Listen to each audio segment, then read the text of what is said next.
गणेश जी महाराज की अनेक लोक कथा कहानियां प्रचलित है। इनमें से हमने कई कहानियां अपने बड़े बुजुर्गों से सुन रखी हैं।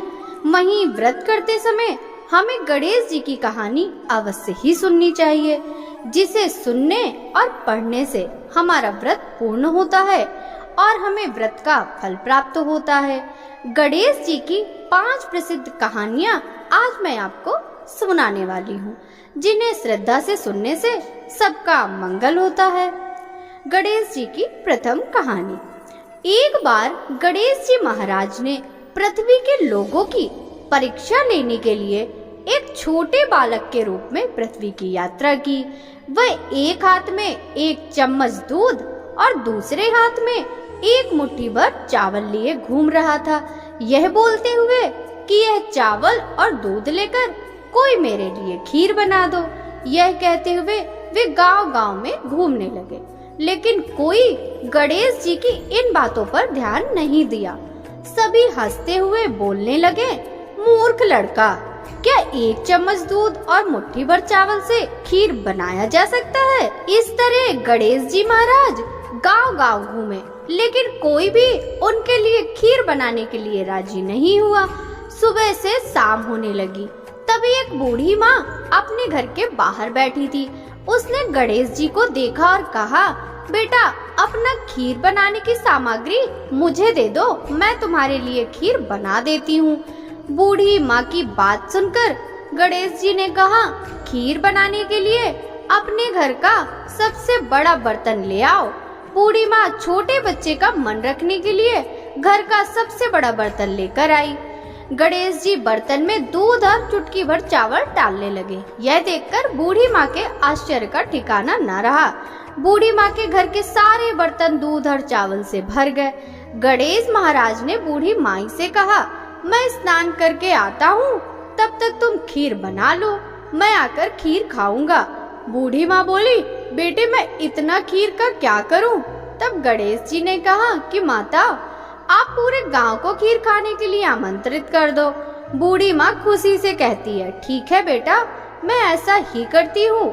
बूढ़ी माँ मन लगाकर बहुत अच्छे से खीर बनाने लगी। खीर की मीठी सुगंध धीरे धीरे गांव में फैलने लगी। खीर बनाने के बाद वह गांव के घर घर जाकर लोगों को खीर खाने के लिए आमंत्रित करने लगी। यह देखकर गांव के कुछ लोग बुढ़िया की बातें सुनकर हंसने लगे। कुछ लोग सोच रहे थे, इतने दिनों से भीख मांगकर जीवन यापन करने वाली बुढ़िया आज पूरे गांव को खीर खाने के लिए कैसे बुला सकती है। उनमें से एक महिला कहती है, तुम्हारे घर में खाने के लिए मुट्ठी भर अन्न नहीं है, तुम पूरे गांव को खीर खाने के लिए बुला रही हो। यह सुनकर बूढ़ी माँ थोड़ा हंसकर वहाँ से चली गई। गांव के लोग उत्सुकता से बूढ़ी माँ के घर आ गए। बूढ़ी माँ के घर पर पूरे गांव के लोगों का भीड़ का तांता लग जाता है। तब बूढ़ी माँ की बहू को इस दावत का पता चला। वे जल्दी से अपने बेटे और बेटी को लेकर सबसे पहले बूढ़ी माँ के घर आ गई। अपने पोते पोतियों को देखकर बूढ़ी माँ अत्यंत खुश हुई और उनके आंखों से अश्रु बहने लगे। बच्चे सब खीर खाने की जिद करने लगे। यह देखकर बूढ़ी माँ अपने पोते पोतियों को खीर परोसकर बाहर बैठ गई। बहू जब रसोई घर में जाकर खीर से भरी हुई पतीले को देखती है, उसके मुंह में पानी आ जाता है। अपने लालच को नियंत्रित करने में असमर्थ बहू एक कटोरी में खीर लेकर दरवाजे के पीछे चली गई और वहाँ खाना शुरू करने से पहले गणेश जी को भोग लगाना, इतने में थोड़ा खीर नीचे गिर गया और गणेश जी को भूख लग गई।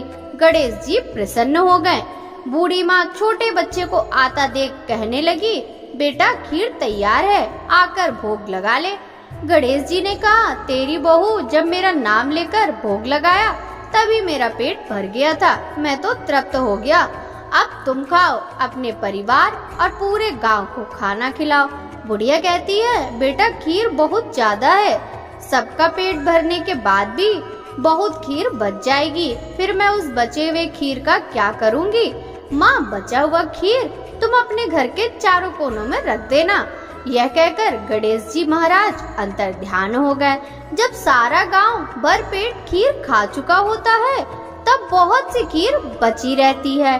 बूढ़ी माँ बचे हुए खीर को पतीला में रखकर अपने घर के चारों कोनों में रख देती है। जब बूढ़ी माँ सुबह उठकर खीर के पतीला को देखती है तो पाती है कि पतीले में दूध की जगह सोना, जवाहरात और मोती भरी हुई है। बूढ़ी माँ यह देखकर कहती है, एक समय मेरे बेटे ने मुझे घर से निकाल दिया था।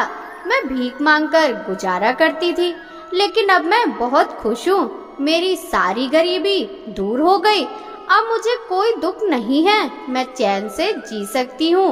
हे गणेश जी महाराज, जैसा आपने मुझे दिया वैसा ही सबको देना।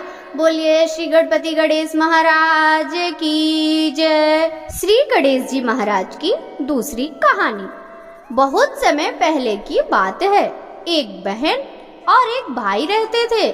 बहन हर रोज अपने भाई का चेहरा देखकर ही खाना खाती थी। बहन रोज सुबह जल्दी उठकर घर का सारा काम करके जल्दी से अपने भाई को देखने के लिए निकल जाती थी।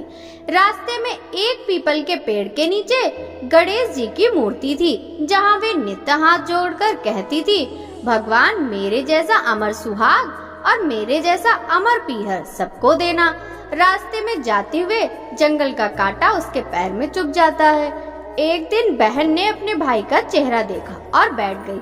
भाभी जी ने उससे पूछा, भाई जी तुम्हारे पैरों में क्या हुआ है? बहन ने कहा, रास्ते में आने के वक्त जंगल का कांटा पैर में चुभ गया। यह कहकर बहन अपने घर चली गई। भाभी ने अपने पति से कहा, रास्ता साफ कर दीजिए। रास्ते के आने वक्त आपकी बहन के पैरों में कांटा चुभ जाता है। तुम्हारी बहन पीड़ित है। भाई ने कुल्हाड़ी लेकर सड़क से झाड़ियाँ, जंगल और पेड़ पौधे काट दिए, जिससे रास्ता पूरी तरह साफ हो गया। पेड़ों की सफाई के कारण गणेश जी की मूर्ति अपने स्थान से हट गई, जिससे भगवान क्रोधित हो गए और उनके प्राण हर लिए। जब गांव के लोग भाई को अंतिम संस्कार के लिए ले जा रहे थे, तभी भाभी ने रोते हुए कहा, तुम थोड़ी देर रुक जाओ। उनकी बहन हर रोज भाई का चेहरा देखती है, लेकिन लोगों ने कहा आज तो देख लेगी, लेकिन कल से क्या होगा। बहन रोज की तरह अपने भाई का चेहरा देखने के लिए सड़क से आती है। सड़क से आते हुए बहन ने देखा सड़क एकदम साफ हो गई। पेड़ पौधे, जंगल सब कट चुके हैं। थोड़ा और आगे जाते हुए देखती है कि श्री गणेश जी की मूर्ति उस स्थान से हट चुकी है।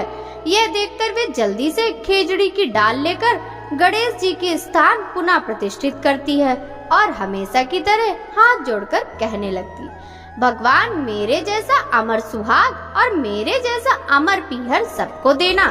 भगवान गणेश जी ने उनकी बातें सुनी और सोचा कि अगर मैं आज इसकी नहीं सुना तो इस दुनिया में कोई मुझे नहीं मानेगा, कोई मेरी पूजा नहीं करेगा। भगवान गणेश जी कहते हैं कि बेटी खेजड़ी के 7 पत्ते ले जाओ और इन्हें कच्चे दूध में मिलाकर अपने भाई के शरीर पर छींटे मार देना और वह उठ जाएगा।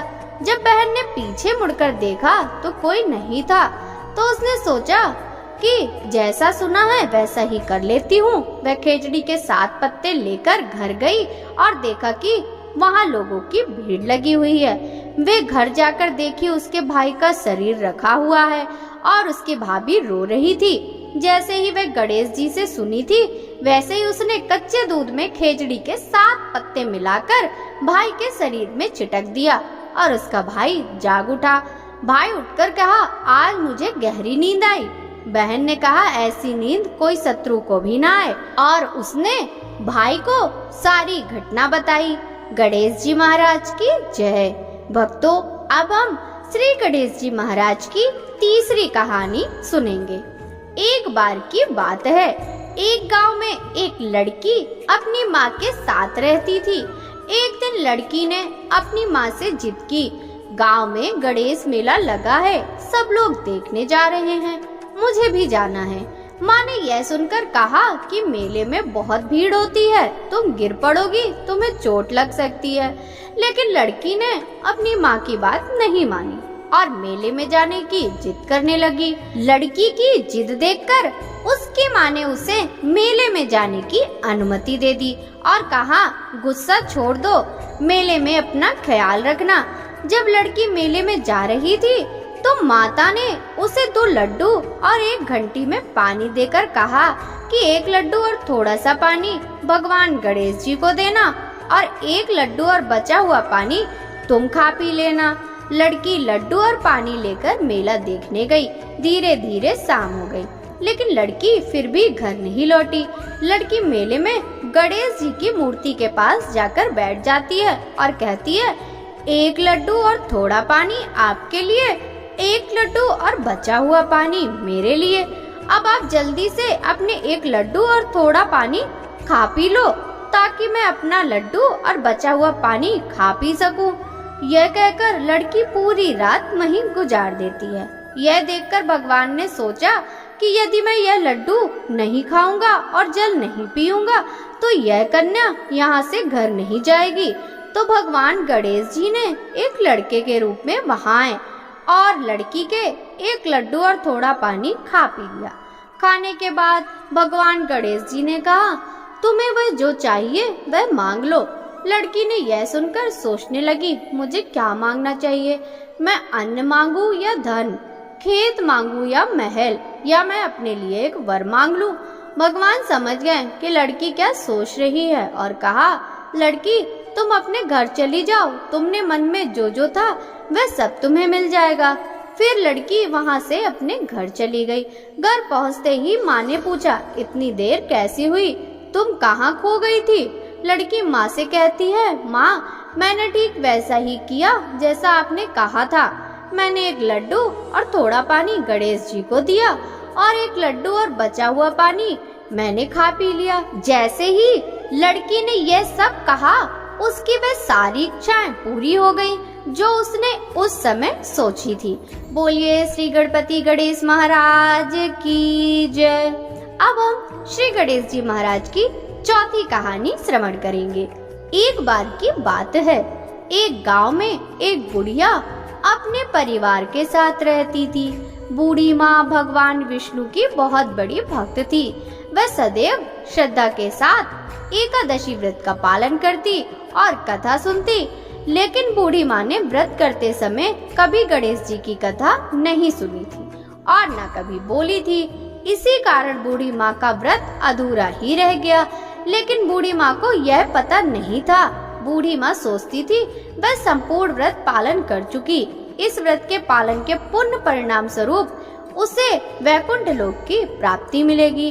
जब बूढ़ी माँ मर गई तब उसे लेने के लिए यमलोक से यमदूत आया। यह देखकर बूढ़ी माँ बहुत डर गई। वह कहने लगी, मैंने तो जीवन भर भगवान विष्णु का पूजन किया, श्रद्धा के साथ एकादशी व्रत का पालन किया, एकादशी व्रत की कथा सुनी और 11 माता की कथा सुनी। इसी पुण्य के फलस्वरूप मुझे ले जाने के लिए वैकुंठ लोक से विमान आना चाहिए। मैं तुम्हारे साथ नहीं जाना चाहती। यह कहकर बूढ़ी माँ रोने लगी और भगवान विष्णु का स्मरण करने लगी।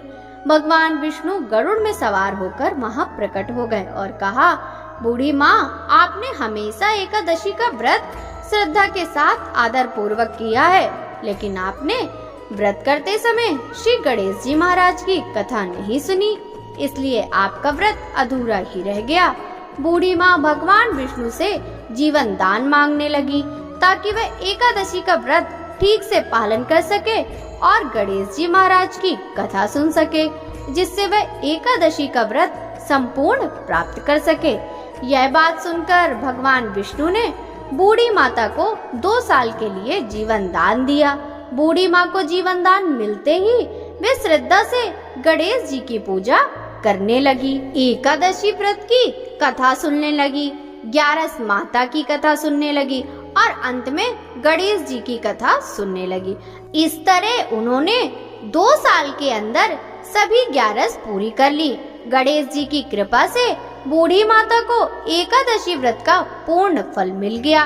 बूढ़ी माँ की सच्ची भक्ति देखकर भगवान गणेश जी प्रसन्न हुए और कहा कि तुमने नित्य नियम के साथ व्रत में मेरी कथा सुनी है और श्रद्धा के साथ आदर पूर्वक मेरी पूजा की है, इससे मैं बहुत खुश हूँ। मैं आपको आशीर्वाद देता हूँ कि जब यह संसार रहेगा तब तक पृथ्वी के निवासी आपके तपस्या के गीत गाएंगे और जो भक्त एकादशी व्रत पर आपकी भक्ति को सुनेंगे उन्हें व्रत का पूरा फल मिलेगा।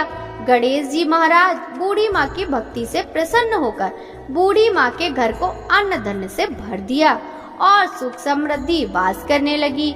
गणेश जी महाराज वहाँ से अंतर ध्यान हो गए। 2 वर्ष बाद जब बूढ़ी माता का देहांत हुआ तो वैकुंठ लोक से विमान आया और बूढ़ी माता को सम्मान के साथ वैकुंठ लोक ले जाया गया। भगवान गणेश जी के आशीर्वाद से बूढ़ी माता का घर अन्न धन से भर गया और उन्हें वैकुंठ लोक की प्राप्ति हुई। हे भगवान गणेश, जिस तरह आपने बूढ़ी माँ पर कृपा बरसाई है उसी तरह एकादशी व्रत का पालन करने वाले सभी भक्तों को आप अपना आशीर्वाद दीजिए और उनकी घर को सुख समृद्धि से भर दीजिए। बोलिए श्री गणपति गणेश महाराज की जय। भक्तों, अब हम श्री गणेश जी महाराज की 5वीं कहानी सुनेंगे। बहुत समय पहले की बात है। एक गांव में एक गरीब अंधी बुढ़िया अपने बहू और बेटे के साथ रहती थी। बूढ़ी माँ गणेश जी की बहुत बड़ी भक्त थी। वह प्रतिदिन श्रद्धा के साथ गणेश जी की पूजा करती थी, भोग लगाती थी, उसके बाद अपना भोजन ग्रहण करती थी। गणेश जी उसकी भक्ति और श्रद्धा से बहुत प्रसन्न होकर बूढ़ी माँ के पास प्रकट होकर कहा, बूढ़ी माँ, तुम रोज मेरी पूजा करती हो, मुझे भोग लगाती हो, इससे मैं बहुत प्रसन्न हूँ। तुम्हारी इच्छा अनुसार जो चाहिए वह मांग लो, मैं तुम्हारी सारी इच्छाएं पूरी करूँगा। बूढ़ी माँ ने कहा, मैं क्या मांगू, मुझे तो कुछ मांगना नहीं आता। गणेश जी कहते हैं, जो चाहिए वह मांग लो, यह तुम अपने बहू बेटे से पूछकर मुझे कल बताना, मैं फिर आऊंगा। ये बातें सुनकर बुढ़िया अपने बेटे के पास गई और बोली कि आज गणेश जी प्रकट हुए थे और यह कहकर गए कि मैं चाहे उनसे जो कुछ भी मांग सकती हूँ। बता बेटा, मुझे क्या मांगना चाहिए। बेटा कहता है, तुम गणेश जी से धन मांग लो। तब बूढ़ी माँ अपने बहू के पास जाती है और कहती है कि गणेश जी ने आज मुझसे कहा है कि मैं जो चाहूँ उनसे मांग सकती हूँ, मुझे क्या मांगना चाहिए बताओ। बहू कहती है, तुम गणेश जी से पोता या पोती मांग लो। बूढ़ी माँ अपने बेटे और बहू की बात सुनती है और सोचती है कि हर कोई अपनी मतलब की बात ही मुझसे कह रहा है, कोई मेरे लिए नहीं सोच रहा। तब बूढ़ी माँ पड़ोसन के पास जाकर कहती है, मुझे गणेश जी ने जो चाहिए वह मांगने के लिए बोला है, बताओ मैं क्या मांगू। मेरे बेटे ने मुझे पैसा धन दौलत मांगने को कहा और मेरी बहू ने मुझे पोते मांगने को कहा है। बूढ़ी माँ बात सुनकर पड़ोसन ने कहा, ओ बूढ़ी माँ, तू अधिक दिन जीवित नहीं रहेगी, तुम धन दौलत का क्या करेगी, तुम अपने लिए आंखों की रोशनी मांग लो, इससे जीवन अच्छे से व्यतीत कर सकती हो। बूढ़ी माँ ने सबकी बात सुनी और अगले दिन गणेश जी की पूजा करने बैठ गई। गणेश जी को भोग लगाया। तभी वहाँ गणेश जी प्रकट हुए और बोले, बुढ़िया तुम्हें क्या चाहिए। बुढ़िया कहती है कि अगर आप मेरी भक्ति से प्रसन्न हैं तो मुझे 9 करोड़ की माया दें, निरोगी काया दें, अमर सुहाग दें, मेरी आंखों में रोशनी दे, पोता दें और मेरे पूरे परिवार को सुख दें और अंत में मुझे मोक्ष दें। गणेश जी बोले, बुढ़िया तूने ये मांगकर मुझे ठग लिया, लेकिन जैसा ही मैंने कहा मैं तेरी सभी इच्छाओं को पूरा करूंगा। इतना कहकर गणेश महाराज वहाँ से अंतर ध्यान हो गए। बुढ़िया को वह सब कुछ मिल गया जो वह चाहती थी। हे गणेश जी महाराज, जैसा आपने उस बूढ़ी माता को दिया वैसा ही हमें भी देना। बोलिए गणेश जी महाराज की जय। भक्तों, अगर कहानी में कुछ भूल त्रुटि हो जाए तो मुझे क्षमा कर दीजिएगा। यदि आपको गणेश जी की ये 5 कहानियाँ अच्छी लगी हो तो वीडियो को लाइक कर ज्यादा से ज्यादा लोगों के साथ शेयर कीजिएगा, जिससे श्री गणेश जी की कृपा सभी को प्राप्त हो। आपसे मिलते हैं इसी तरह की और भी रोचक कहानियों के साथ। सभी भक्त एक बार प्रेम से बोलेंगे गणेश जी महाराज की जय। कथा पसंद आई हो तो वीडियो को लाइक कीजिएगा। राधे राधे।